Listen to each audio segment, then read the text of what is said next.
point to you. These gentlemen who sit here are personal friends of mine.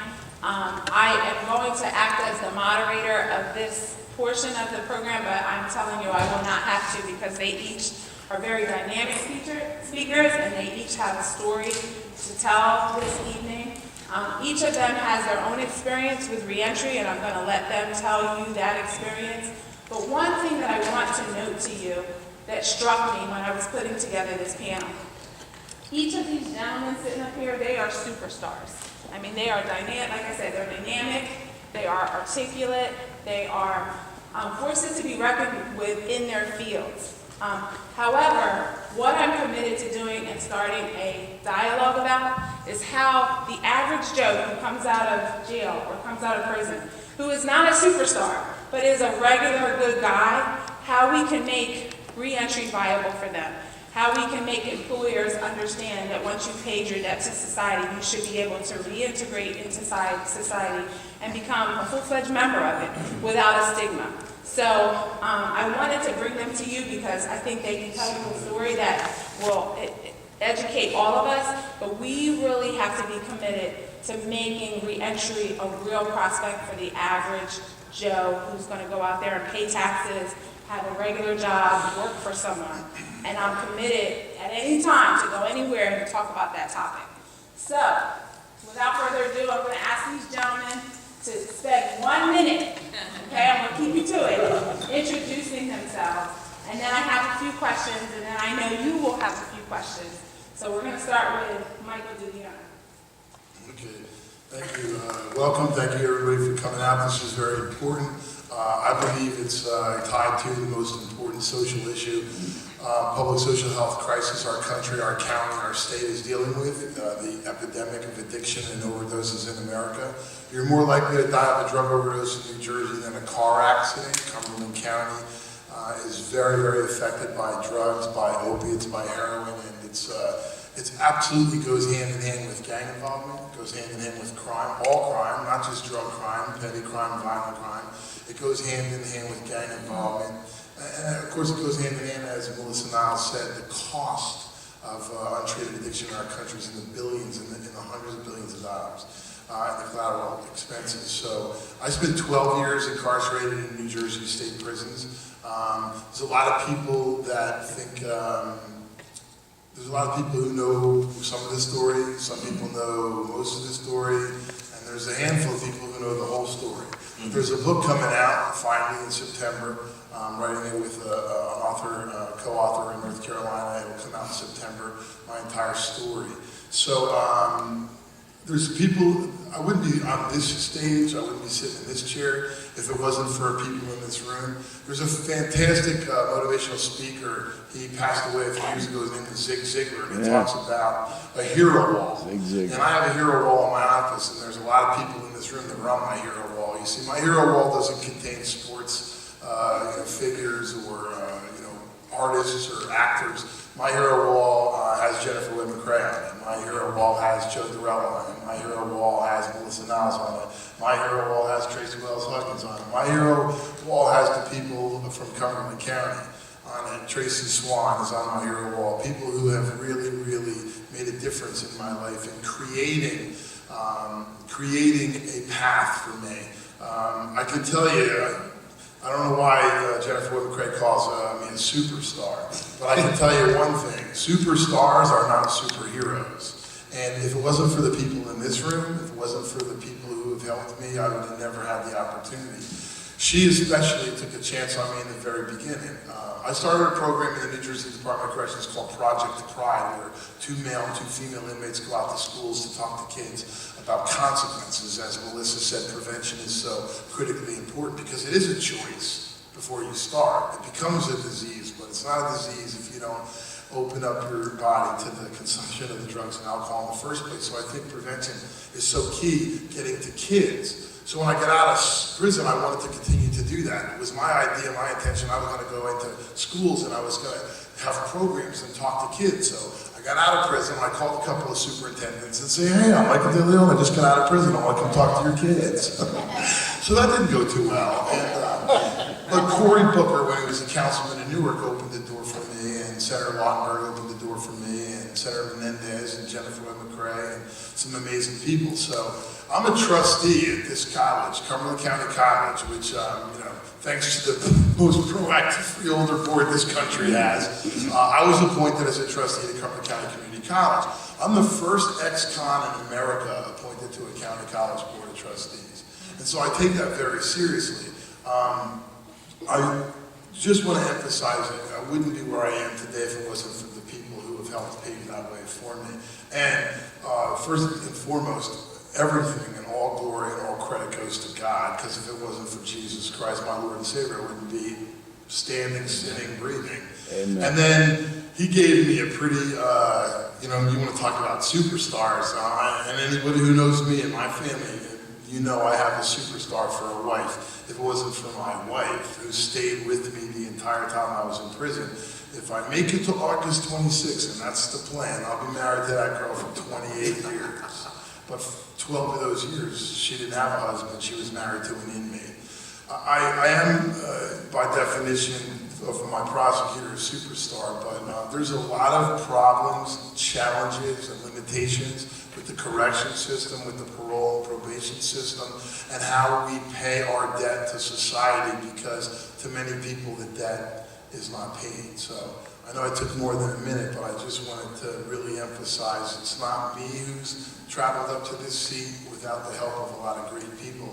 So I have a lot of insight. I want to serve. I want to make a difference, and I want to be critical. I want to talk about the problems. I want to point out where we've got deficiencies and inadequacies, but not without talking about the solutions.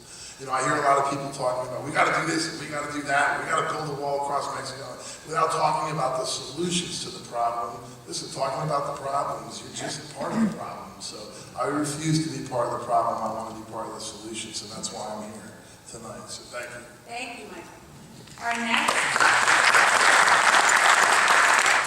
Our next panelist is Gary Meyer. He is a business owner in Millville, and when he read or heard that I was doing this function, he reached out to me, came to my office, got an opportunity to meet him, and thought that he would make a great panelist. So tell him a little bit about yourself. Thank you so much. I'd like to say thank you to everyone for coming here this evening. We hear a lot of talk about drug and alcohol addiction. I'm a compulsive gambler. My last bet was April 20th, 1994. I got arrested in 1992 for selling cocaine, and I never did cocaine. I hate drugs. I grew up hating drugs, and got into drugs after coming out of a tour on active duty in the military just to support my habit. When I got caught that day, I was relieved. I could afford a private attorney, but I didn't have any family in the area, and I ended up doing a year in prison. I come out, nobody would rent to me, I didn't have any money, my license was suspended, my stuff was seized by the prosecutor, and of course nobody would give me a job because I have a record, although ban the box is a great step. I truly believe that. It does nothing for professional licenses, getting your life back in order to where you can actually get a job, because any real job that pays money, a lot of you folks here are employed, unless you're making a real low wage, generally you got a background check and it's going to come and get there. But it's a great step. So what do? I go to Gamblers Anonymous. I stay in Gamblers Anonymous, and it wasn't like a light hit me. At first I thought everybody was a bunch of losers in the meeting. And I just kept going. I sought out a therapist on my own volition. Therapist said, Gary, you're a genius. I want you to go to the Wharton School, University of Penn. I said, I'll never get accepted. At that time, they had a 6% acceptance rate. I got accepted to Wharton, and the bill came. I'm precluded from all loans and grants at that time because that's the way the laws are written. CDS, or Controlled Dangerous Substance Distribution Charge, didn't have it. I paid my way through Wharton on my eBay account. I made the Wall Street Journal. And I graduated at the top 5% of my class from Wharton. I stayed in Gamblers Anonymous. Excuse me, I shouldn't even say Gamblers Anonymous because we maintain all this personal anonymity at press, radio, film, and television. So I'll just say well-known gambling well-known Catholic thing, so sorry. I became the chairperson of this 12-step group. I became on the board of trustees, public relations director. I became a Freemason, part of the Grand Lodge, a Kentucky Colonel, Urban Promise volunteer, active at my church, speak every year at Cherry Hill East High School, part of the Bulletproof Vest of the police department, finance and marketing director on my local shelter, on the board of like 3 different animal shelters. I'm the current animal coordinator for the city of Millville for free. Like, I don't even know what else I can do. I'm handcuffed. I'm handcuffed. I can't get a license. I was asked by a hedge fund, $500,000 a year job. I speak 4 languages, and I'm handcuffed from 1992. Do we have any legislators here that can undo my handcuffs? Any legislators? If we don't have a legislator here, we are nowhere, because these are the only people that can untie my hands. And while I'm really appreciative of the people coming here, truly, we need legislators to take action. And inaction keeps people in handcuffs. You heard it, over 2 million people currently incarcerated in the United States. Enough is enough. Untie my hands. I'm going to China and Thailand on business next month for 35 days. I can't even stay in one country for more than 30 days. Why? Because of my record. I get searched at airports. I did a consulting job in Germany. I can't do this. I can't do that. Why go to school? I'm having a hard time advocating for people to turn their life around. I have formal endorsements by the NAACP, by 2 New Jersey prosecutors, even my friend Michael DeLeon, who means a lot to me, and he is a superstar. But enough is enough. People need to unite, and people need to thank God we vote, and thank God we have a prosecutor. I really thought that the prosecutor was just going to have, I call it my words, not hers, a dog and pony show. She was kind enough to close the door and talk to me, and I was like, holy smokes. I said, you really care? She kind of looked at me. I said, I really didn't think that you would care. And she cares. And I couldn't believe it. I was shocked. I'm going to shut up. I'm sorry for going over a minute. Tell them why you're Tell them why you Okay, I have a 19,000 square foot facility. I own a technology company. That's a pretty big building. It's almost a football field. I've had a little over 20 years, and I've made a lot of money doing it, and I have to keep moving in things because technology changes. I can't even introduce new types of technology. I thought about, well, I'll subdivide my warehouse into a part area and make it like half of a pawn shop. Can't do that. I can't get a Series 6 license, a Series 7 license, a Series 63 license. I'm the top 5% of my class out of Wharton. If you guys don't know how it is, it's really disingenuous to think that that's easy. These people will one-up you. I mean, I can do really like abstract equations in my head. I have a gift. God gave me a gift. And I'm handcuffed because I still have a record. I can't expunge it. I have a 2nd-degree CDS conviction. I've had my record on Chris Christie's desk since November 2014. I mean, this is insane. I have a ton of support. I have a Change.org thing. I'm going to be on the radio on 92.1 WVLT Vineland on July 23rd from 12 to 2. On Facebook, on New Jersey Prison Reform Group. I'm handcuffed because I can't get rid of my record. The legislators, frankly, I call and call and call, and I might as well talk to my cat. I love my cat, no offense. Thank you. Okay. Michael Mickey Williams. Yeah. Tell them a little bit about yourself. Good evening, everybody. My name is Michael Mickey Williams, Jr. I'm the president of the Minor Adjustments Program. I spent 15 years of my life in prison. I actually was in prison with Michael DeLeon. But look how good God is.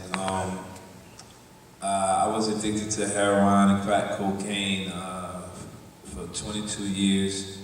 Up until August 2009, I found myself on a corner in Bridgeton, New Jersey. And I was sitting on the corner. I was suicidal. I was addicted to heroin and crack cocaine. And I remember sitting on that corner that day, and I will never forget it because my wife still denies that she seen me because she was in the car and I was standing on the corner and she rolled right past me. And she said the reason why she didn't see me because of my features had changed so bad that I didn't look like her husband. Ever since that day, I had thought about the chicken and the pig. A chicken and a pig was real good friends. One day the chicken and the pig was walking down the street, and the chicken seen a sign that said eggs and bacon, all you can eat. So the chicken was feeling somewhat generous, and he says to the pig, let's go over there and make a contribution. So the pig looked at the chicken and said, you'll be the only one making a contribution. I will have to make a commitment. You see, the chicken had in his head go over there, lay a few eggs, and be on his way. But the pig was going to have to give his life. And the reason why I say all that is because there are a lot of individuals in our community who struggle with addictions. And there are a lot of individuals in our communities who struggle with criminal lifestyles. But a lot of them same individuals are thinking like the chicken. They are only willing to make a contribution to their rehabilitation process. But in all honesty, in order for me to succeed, I had to make a commitment to my rehabilitation process. So when I sat on that corner, I said, in order for my life to change, I have to no longer make a contribution. I have to make a commitment. And since that day, I have become a 6-time published author. I go all over the places and teach the Minor Adjustments program. Tell us a little bit about that program. The program, Minor Adjustments program, is dedicated to preventing and reducing crimes. Our primary purpose is to teach men and women how to make the minor adjustments that are necessary in their lives, which will allow them to obtain and maintain a productive lifestyle after incarceration and or rehabilitation. Minor Adjustments motto is anywhere but backwards. So I teach all the men and women that I go through that comes through Minor Adjustment program or the program. We teach them that no matter what you face in life, just don't go back that way. You're going to face situations where you have bills, you're going to have marriage problems, you're going to have children problems. No matter the problems that you face, just don't go backwards. I also teach them about to attain their freedom is easy, but the challenge is to maintain it. Because the word obtain means to come into the possession of something, but the word maintain means to keep it in existence. So Minor Adjustments is just focused on trying to get people to change their way of thinking and see it a total different way. Because if I can do it, a lot of my friends today, when they see me, they say, well, you make us mad and proud. And I say, okay, why make y'all proud? They say, because you one of the persons that make it. I said, so why do I make y'all mad? They say, you eliminate us from having excuses. Okay. Michael DeLeon, talk a little bit about Steer Straight and what you're doing. Steer Straight is a 501c3 nonprofit that, again, wouldn't be in existence without the belief in the beginning. People, Warden Balicki in the very beginning believed in me, Carol Green believed in me, people in this room in Cumberland County really, believed in what I was wanting to do. The Scared Straight program, most people are familiar with, maybe through Beyond Scared Straight on A&E television, never worked. It was studied for over 20 years. 2,500 people that went through the Scared Straight programs were studied on the longitudinal study by a professor from Rutgers University named James Finkenauer, and he wrote a book, The Scared Straight Phenomenon. So 86% of the people, the kids who went through the Scared Straight program became incarcerated as an adult. So maybe it worked for 14%, but it doesn't work. We can't scare these kids with childhood trauma, with unaddressed issues. We're bringing them into an environment that they're familiar with. They get that yelling and screaming and threatening at home. So it didn't work, and I wanted to do something different. At the same time, I didn't want to be a speaker, just going to a school and telling a story, because anybody can tell a story to kids and keep them captivated for 60 minutes in a student assembly program. But how do you measure that? How do you affect change? How do you change attitudes and behaviors towards drugs and alcohol among kids when the society that they listen to is giving them different information? For instance, the legalization of marijuana. I mean, I know there's a couple people in this room that believe marijuana should be legalized for recreational purposes, but I just want to spend about 15 minutes with you one day and try to convince you otherwise. It's the Trojan horse that will implode our country, because it's not marijuana anymore. It's a genetically modified, commercialized, and industrialized THC that's going to destroy America if we legalize it. I have a movie coming out with Patrick Kennedy, he's my executive producer, the Patrick Kennedy, in August to talk about it. I say all that to say this, I wanted to get a message to kids that I didn't want them to grow up to be me. I made poor choices in my life. I have no one to blame, no excuses. I had two great parents. They didn't like each other, but they loved us. And I have plenty of opportunities in my life. My problem wasn't drugs. My problem was using drugs to deal with a problem that I didn't want to address. I don't believe addiction is a problem. I believe addiction is a problem that's developed because of other problems that aren't addressed, childhood trauma and different things that happen in our life. But we have a serious addiction problem. So I wanted to get into the schools. Actually, it was Cory Booker who saw me speak at a Boys and Girls Club in Newark, who came over to me and he said, you need to go tell this story and teach this story to kids in schools. And I told him I've been trying to get into the school system, but I'm an ex-con and so on and so forth. And he said, you'll get a phone call tomorrow from the superintendent schools of Newark, and I did. And I did all the schools in Newark, and that was in 2007, 2008. And in 2010, the Freeholder Board of Cumberland County, with Prosecutor McRae, believed in what I was doing. I did a program for kids incarcerated, kids whose parents were incarcerated. We have some schools in Cumberland County where 60–70% of the kids in that school have a parent in prison. We got a couple schools in Cumberland County, people don't realize this, where half the school has a parent in prison, and half the school has a parent who's a corrections officer. What do you think the dynamics of that student population are, right? So we're not addressing that. Children with incarcerated parents have very unique issues, and we don't train teachers in New Jersey. There is no training in New Jersey for educators to deal with children of incarcerated parents. No formalized training, no demanded training. So I wanted to do all this. John Fuqua and I put a program together called Ending the Cycle, and we went into Millville schools. And we showed a 50% decrease in behavioral referrals of the kids who were in our programs. I'll never forget, as long as I live, I introduced this 9-year-old to the prosecutor and to our actually state senator, Jeff Van Drew. We had a 9-year-old in Millville, and one of the second week of the program, we asked the kids what they want to be when they grow up, and the kid says, well, I'm going to prison. And I said, what do you mean you're going to prison? He says, well, my dad's in prison, my mom's in prison, my auntie says it's in my genes. I says, it's in your genes? What do you mean in your genes? He says, yeah, it's in my genes. I think it's called DNA. This is a 9-year-old whose aunt, who's raising him in Millville, because the father's in prison, the mother's in Clinton, telling the kid he's going to grow up to be in prison too.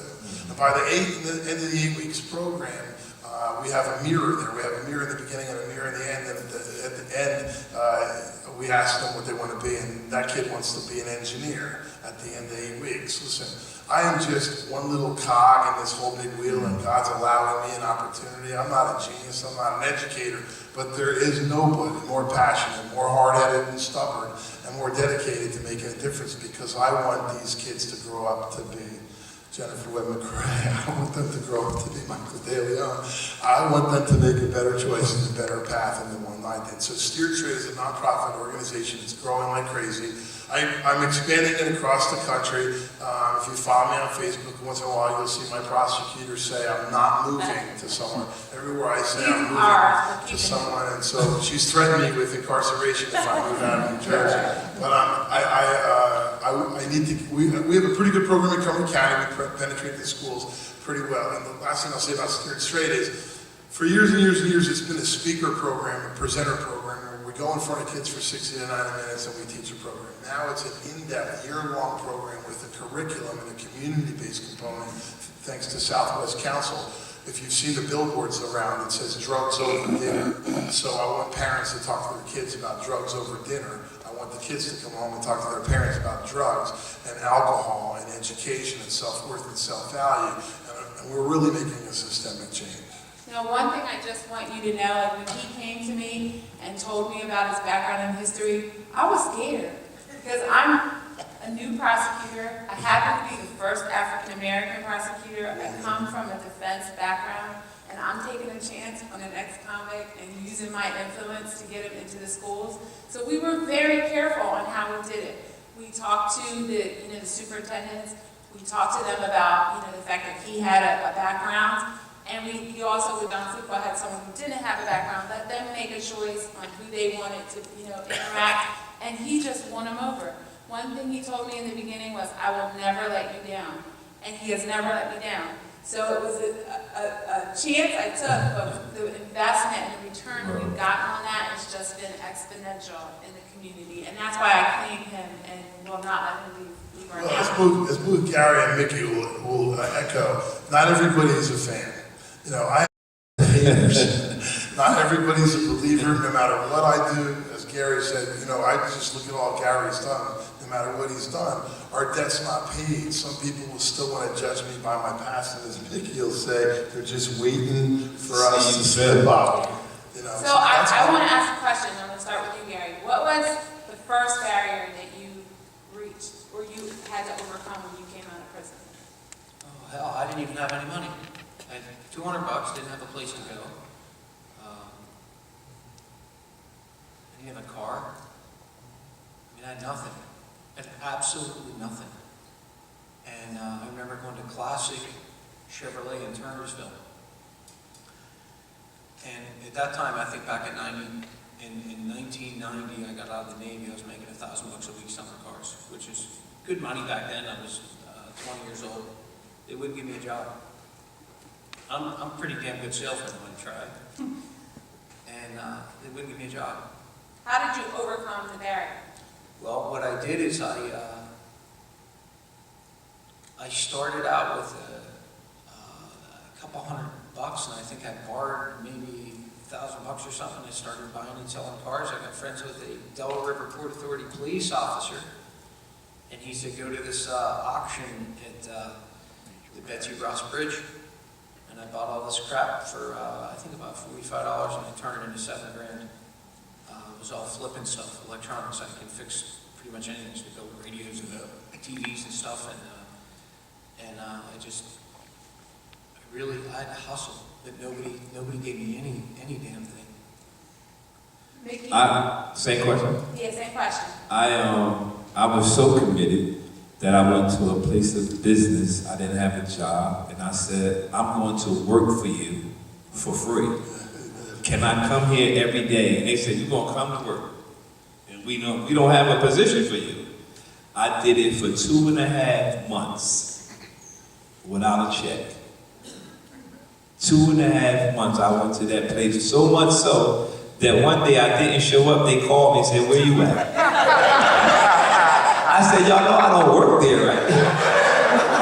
But I was so committed to cross that barrier of coming from jail, I don't have no foundation, I don't have no money, I don't want to go back. I said, I'm so committed that I went for 2.5 months, and then my boss came to me and said, we made a position for you.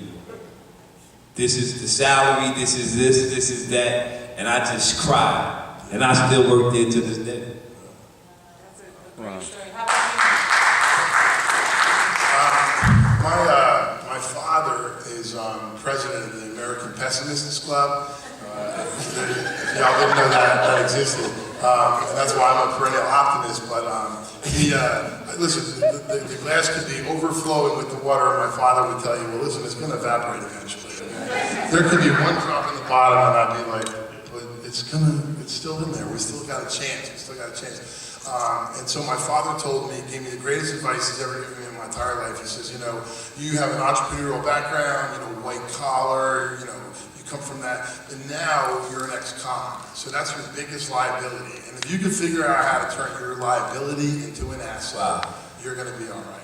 And so the liability turning into an asset is really, really what I wanted to do. And then right after this barrier to overcome that, I was going to overcome that. And so someone handed me, it was Jack Serency. Jack Serency handed me a book by Jack Canfield, who wrote the Chicken Soup for the Soul series, and the book is called Success Principles. And I read that book. I love that book. And there's a success principle in there that I think we need to use in corrections, we need to use in parole and probation, and we need to use into addiction.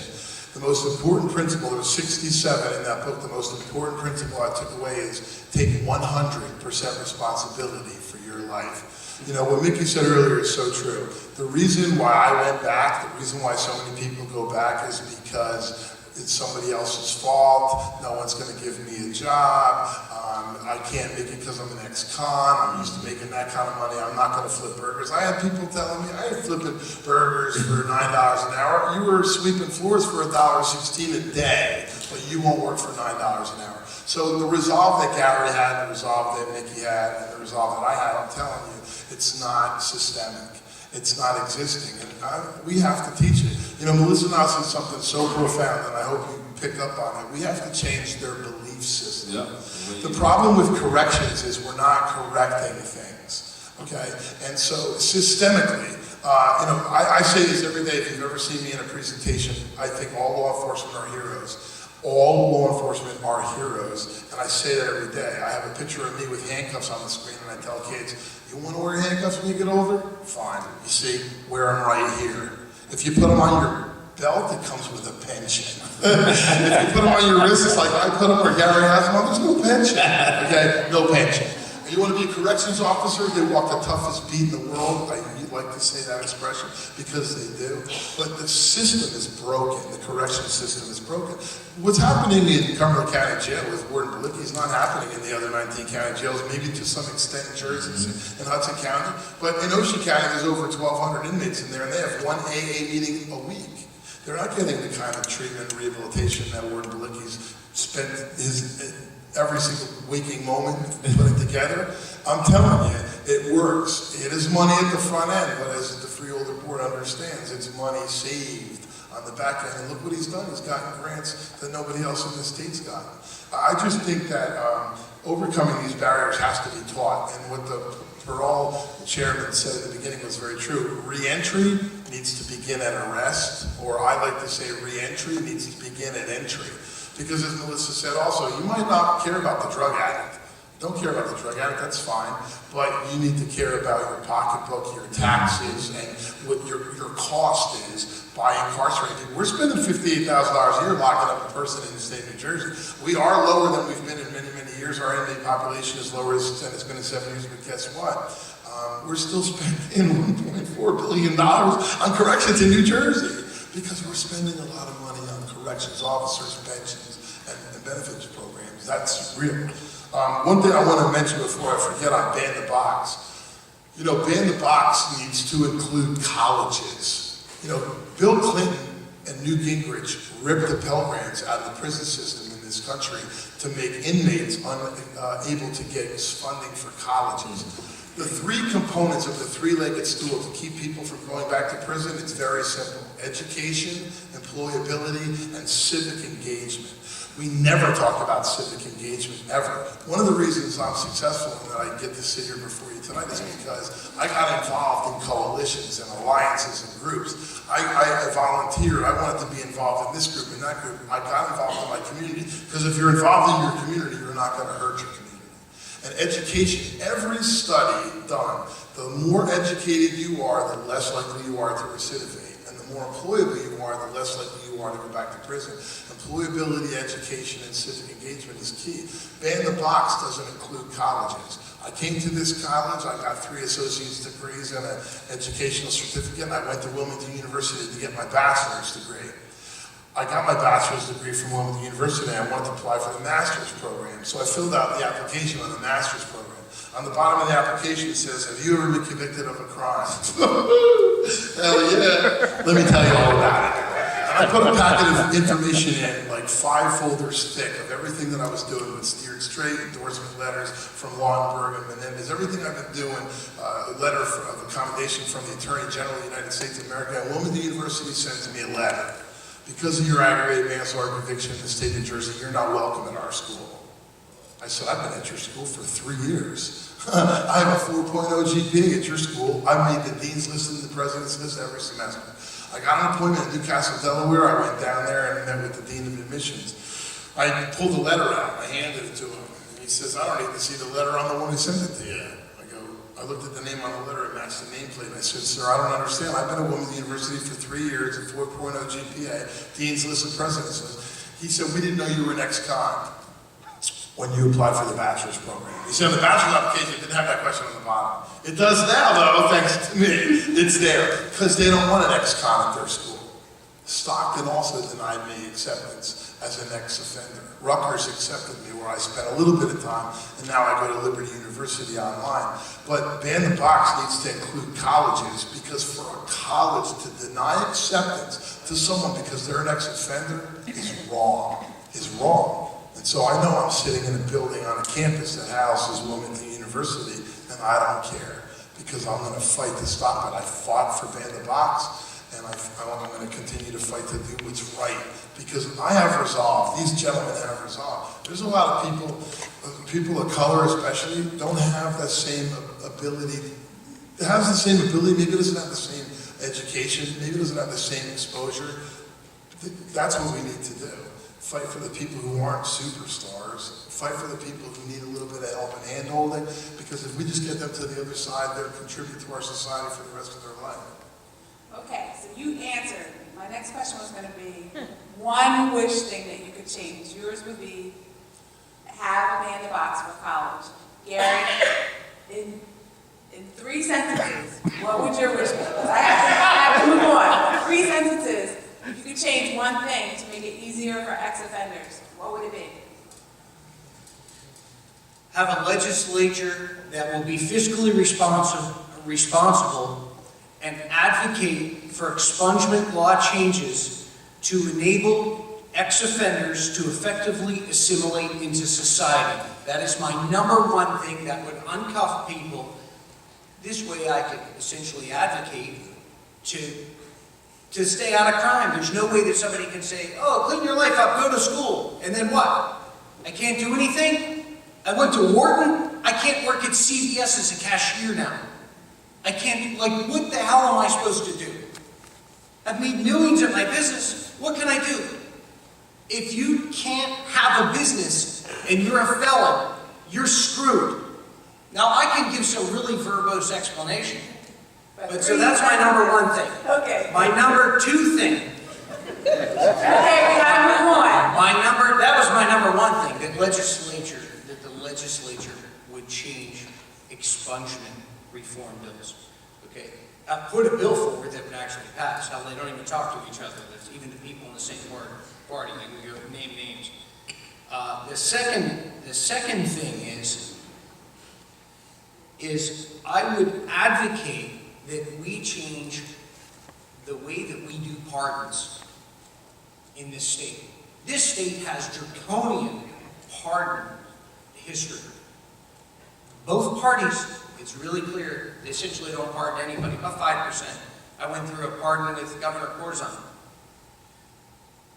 So you would change that. I would change expungement #1, my pardon's #2. Nikki? I would use them more, as far as when they come home, instead of just, I know they have parole, probation, and everything, but try to use the ones that also want to help their community, like share, like somehow, if you can make it some type of program for parole, like part of your stipulation is to give back to your community you stole from. Okay. Thank you. I like that. So, we have to move on because we're going to get kicked out. I want to thank our panelists for your very reflective and thoughtful comments. Please take the time to talk with any of them after, because they're very passionate about their work and there's more work to be done. It is my pleasure to introduce to you